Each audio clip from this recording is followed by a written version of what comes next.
कोशिका। आज मैं आपको कोशिका पढ़ाने वाली हूँ। कोशिका का मतलब होता है इंग्लिश में सेल। क्या बोलते हैं? सेल। ठीक है।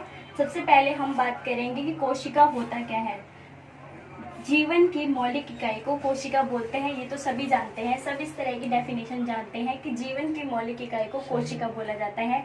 यानी कि मौलिक इकाई का मतलब क्या होता है, जैसे कि संरचनात्मक और क्रियात्मक। कोई भी स्ट्रक्चरल, संरचनात्मक का मतलब होता है स्ट्रक्चरल, हिंदी में बोलते हैं इसको संरचनात्मक,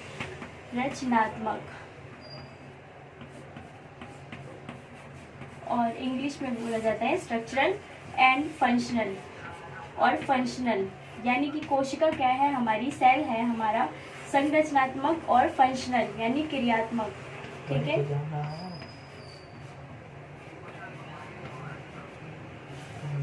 क्रियात्मक इकाई है जीवन की, जिससे कि पूरी बॉडी का संरचना होता है किससे? सेल से। और फंक्शन भी किसके थ्रू होता है? सेल के थ्रू। यानी कि कोशिका हमारी फंक्शन भी करती है, क्रिया भी करती है और संरचना भी करती है। यानी कि स्ट्रक्चर को बनाने में हेल्प भी कौन करता है? कोशिका।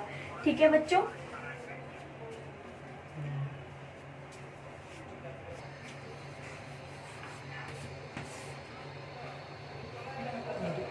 ये बात तो सभी को पता होगी कि कोशिका से क्या बनता है? उत्तक। कोशिका मिलकर क्या बनाती हैं? बहुत सारी कोशिका मिलकर उत्तक का निर्माण करती हैं। उत्तक। उत्तक को बोला जाता है इंग्लिश में टिश्यू।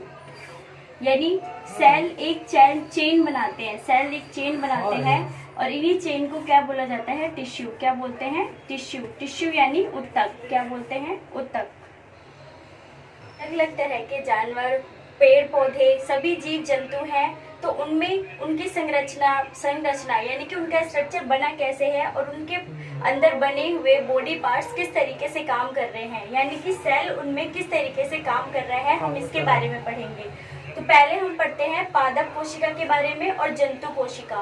पादप कोशिका मतलब प्लांट सेल, इसको बोला जाता है पादप कोशिका। क्या बोलते हैं?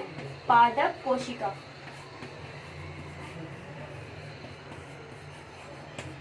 फिर हम पढ़ेंगे एनिमल सेल,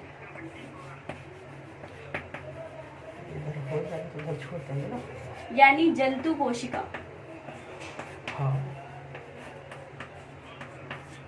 सोच रहा मेरा पजामा तो नहीं आ रहा।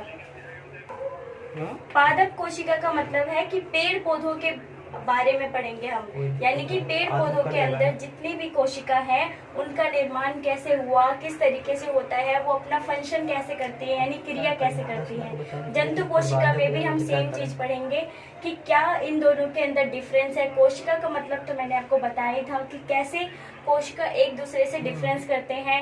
अलग अलग तरह के जीव जंतु हैं, उनमें अलग अलग तरह का काम होता है।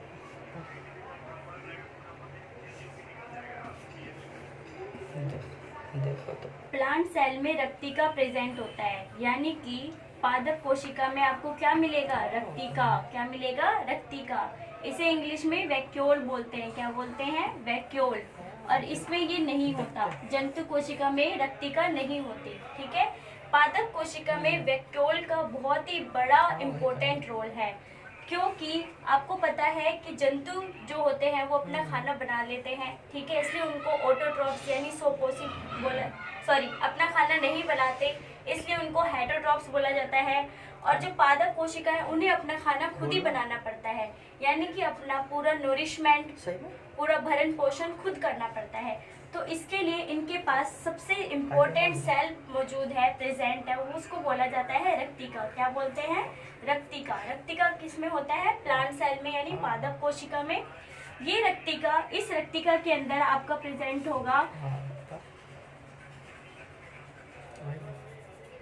इस रक्तिका के अंदर होता है ग्लूकोज, हो भी सकता है, कार्बोक्सिलिक एसिड, कार्बोक्सिलिक एसिड यानी अम्ल, कार्बोक्सिलिक अम्ल। ठीक है। एसिड को हिंदी में क्या बोलते हैं? अम्ल। ठीक है। जो भोजन बनाने के लिए बहुत ज्यादा जरूरी है, ये हमारे वैक्यूल में पादप कोशिका के वैक्यूल में प्रेजेंट होता है। ठीक है। नेक्स्ट हम पढ़ेंगे कि इनमें क्लोरोप्लास्ट प्रेजेंट होता है। में क्या होता है, दूसरी चीज, पहली चीज रक्तिका और दूसरी चीज होती है क्लोरोप्लास्ट। क्लोरोप्लास्ट है हरित लवक। क्या बोलते हैं बच्चों, हरित लवक, हरित लवक। वहीं पे एनिमल सेल यानी जंतु कोशिका में क्लोरोप्लास्ट नहीं होता, ठीक है, क्योंकि आपको पता है हमारे पेड़ पौधे कैसे होते हैं, ग्रीन होते हैं, इसलिए उनके अंदर ग्रीन पिगमेंट प्रेजेंट होने के लिए उनके पास क्लोरोप्लास्ट होता है अपना, लेकिन एनिमल सेल में ऐसा कुछ भी नहीं होता, ठीक है।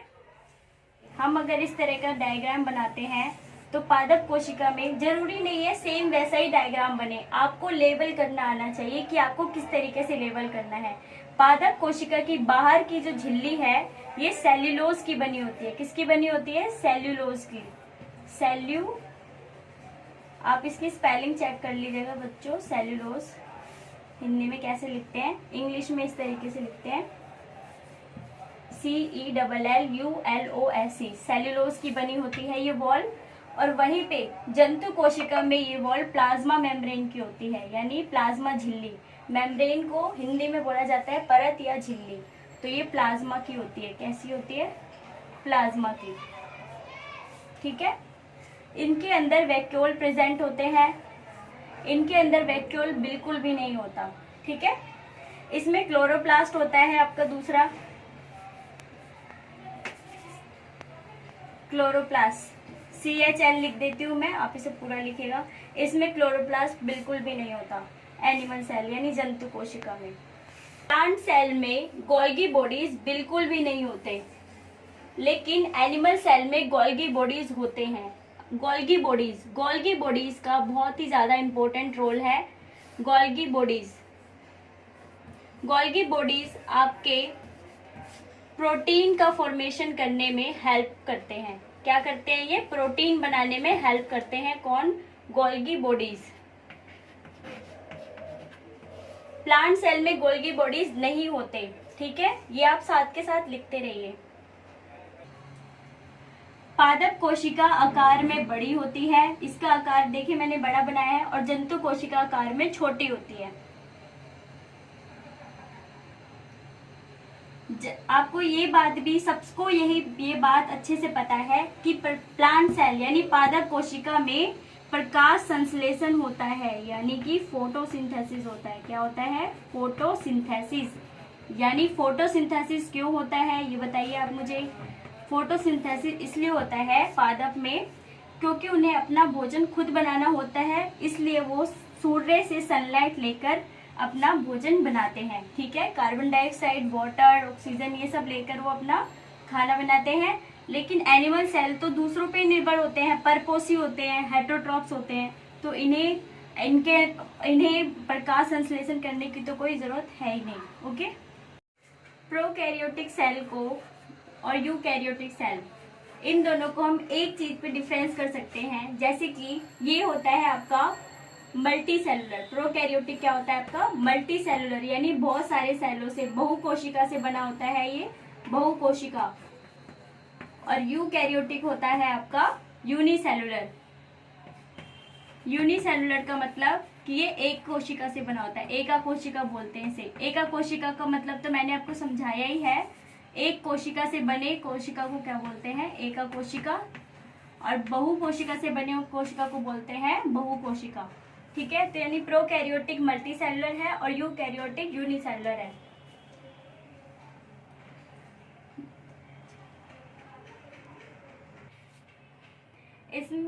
इसमें बने कोशिकाओं में झिल्ली नहीं होती, यानी कि इनमें कोई मेम्ब्रेन नहीं होता, नो मेम्ब्रेन।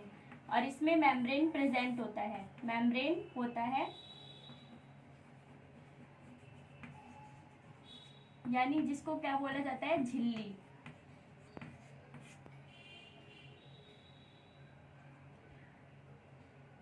इसके अंदर केंद्रकाय होते हैं, केंद्रकाय यानी सेंट्रोजोम।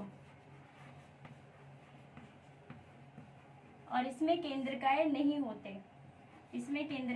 होते, इसमें केंद्रक पाया जाता है, केंद्रक, केंद्रक को क्या है, यानी कि केंद्रक।